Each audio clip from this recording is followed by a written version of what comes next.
Les amis, bonsoir à tous. J'espère que vous allez bien. On se retrouve pour un nouveau débrief. Le Real Madrid qui reprend la première place de la Liga dans un match qui d'un côté remet Girona à sa place. Je ne s'attendais pas à voir Girona dans ce schéma avec cette première place et tout. Un match qui profite au Real Madrid, parce que d'un autre point de vue, c'est un adversaire qu'il fallait au Real Madrid, en tous les cas. Mais c'est la première place, elle est pour le Real. Maintenant, je pense que on va définitivement parler de Real Madrid-Barcelone, pas de Real Madrid-Girona-Barcelone, Girona. Je pense que Girona, Et je me rappelle, ce 3-0, il y a 5 ans, je pense, 5 ans, où Girona est revenu en première division. Elle a quand même battu pas mal d'équipes. Elle a battu aussi le Real Madrid cette saison-là. Elle a perdu 3-0 face au Barça dans les mêmes circonstances. Et cette saison-là, c'était le Barça qui a gagné le championnat. Je garde toujours, c'est le huitième match du championnat pour le Real Madrid. J'en ai débriefé, je pense, 5 cette saison. Et avec le match de Ligue des Champions. Donc 6 matchs sur 9 euh, pour le Real Madrid. Je pense que j'ai dit que je les vois gagner le titre par rapport à cette dynamique. Et d'un autre côté, par rapport au fait que le Barça, cette saison, n'aura pas que la Liga. Je ne les vois pas se faire éliminer très très tôt en Coupe d'Europe pour focaliser seulement sur Champions League, ce qui leur a permis l'année passée d'avoir un calendrier beaucoup plus léger avec cette Coupe du Roi et ce championnat. Et finalement, les deux seuls titres qui se jouaient, c'était la Coupe du Roi et le championnat, alors que le Real Madrid avait la Ligue des Champions avec des matchs d'intensité. Cette saison, ça va être le cas du Barça. Donc, à voir comment le Barça va gérer cette affaire. Donc, n'oubliez pas de liker et de vous abonner au maximum à ce débrief, à la chaîne. La première chose que je voulais dire, c'est qu'est-ce qu'on en tire de ce match? Qu'est-ce qu'on en tire de la performance du Real Madrid? C'est ça. Je pense que quand tu es fan du Real Madrid, tu dois être extrêmement heureux de la victoire, mais c'est ce que je dis dans tous les matchs du Real, que ce soit face à Sociedad, que ce soit face à Getafe, que ce soit face à l'Union Berlin, que ce soit face à... Le seul match où j'ai vu un Real Madrid conquérant, c'était face à Bilbao, première journée. Et on a parlé de la défaite face à Atletico. Donc, c'est quand même en championnat, et face à des équipes difficiles, des petites équipes, euh, même quand tu n'es pas en forme, il faut gagner, il faut avoir cette capacité à gagner, cette capacité à se sortir des moments difficiles. Et pour le moment, le Real Madrid, ils sont en train de faire le travail, c'est-à-dire ils sont en train de gagner les matchs, ils sont en train de mettre un petit peu les points sur les i dans des matchs compliqués, même si on ne produit pas un bon football, mais ils sont toujours là. Mais si on doit parler d'un changement qui s'est fait aujourd'hui, je pense qu'il n'y a pas eu vraiment de changement. On a eu le retour de Vinicius, c'est une très très bonne nouvelle pour le Real Madrid. On a eu le 4-4-2 ou 4-2-1-2, ou 4-2-3-1-2. C'est avec 3 milieux de terrain, Chouamini, Valverde, Kroos devant euh, Bellingham derrière les deux, Vinicius et Joselu. Je l'ai dit depuis le début de saison que moi je défends Joselu, hein. Je pense que je défends tout joueur qui vient et qu'on critique pourquoi il est venu, il vient d'une petite équipe, et, voilà, espagnol et tout. Non, moi je pense que il marque des buts, il a marqué face à Sociedad, il a marqué face à Getafe, il marque ce soir. On parle beaucoup de Bellingham qui marque des buts, et je pense que les buts que marque Rosselló sont beaucoup plus difficiles que les buts que marque Bellingham, même si le but de ce soir de Bellingham est intéressant. Donc, le schéma tactiquement, on n'a pas eu de surprise côté Ancelotti. Ils ont joué face à une équipe qui a défendu en intensité avec 5 milieux de terrain, qui a essayé de se projeter sur les côtés Mais quant à la qualité technique du milieu de terrain du Real de Madrid, avec Tchouaméni qui fait un gros match, avec Valverde qui fait un gros match, avec Camavinga sur le côté, on se recycle toujours pour le Real Madrid, mais c'est obligé de faire ça. Ce qu'on lui a peut-être reproché à Ancelotti face à Atletico Madrid, c'est ne pas se recycler, ne pas trouver, ne pas faire jouer Camavinga sur un côté, vu que tu n'as pas besoin de faire jouer 5 milieux de terrain, ils y rentrent avec Modric, avec Kroos.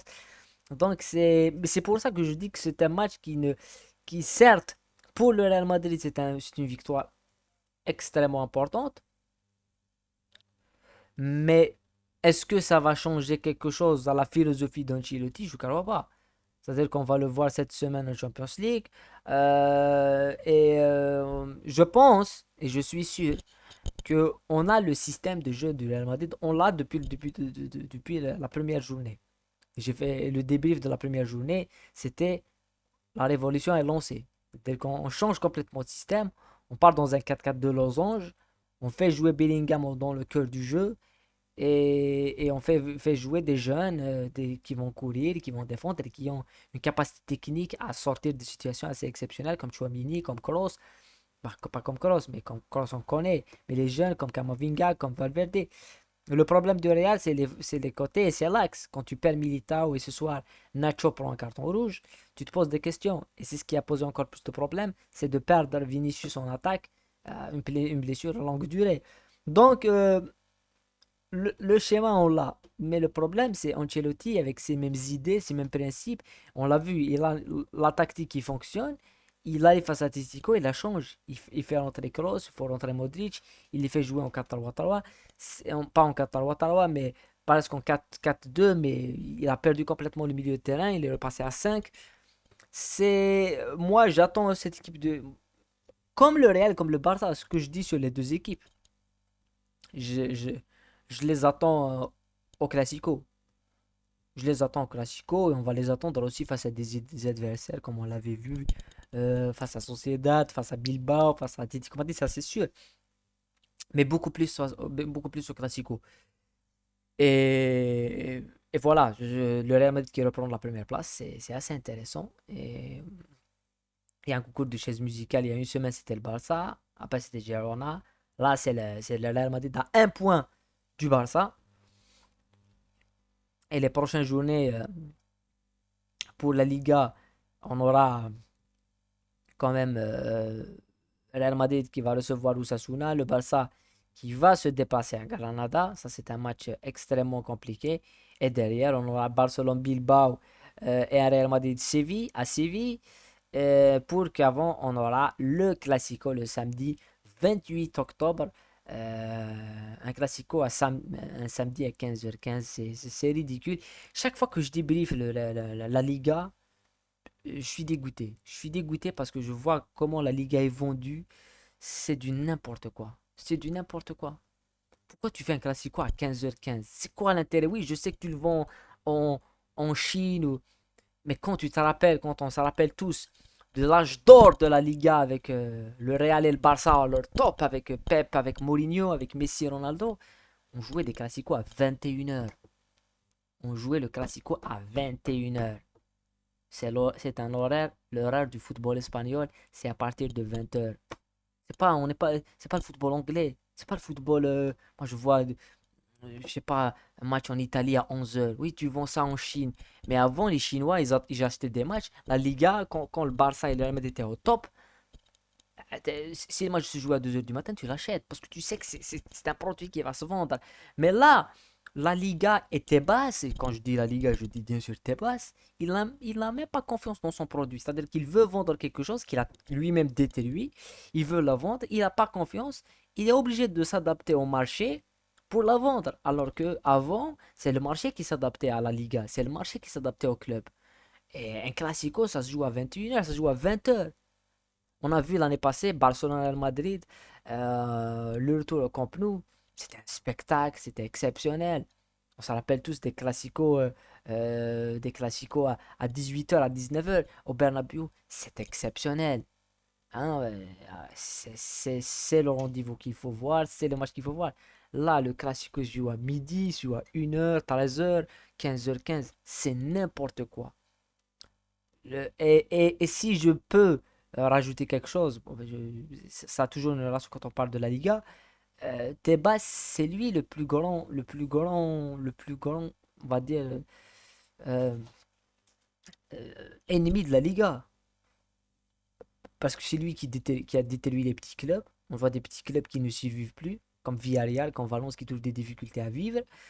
Et c'est lui qui s'acharne contre le Barça, alors que lui-même il le sait. Et il l'a déclaré, lui-même il l'a déclaré. Et il n'est pas le seul, même les arbitres l'ont déclaré que dans l'affaire Negreira, la plus grande victime, ça serait la Liga.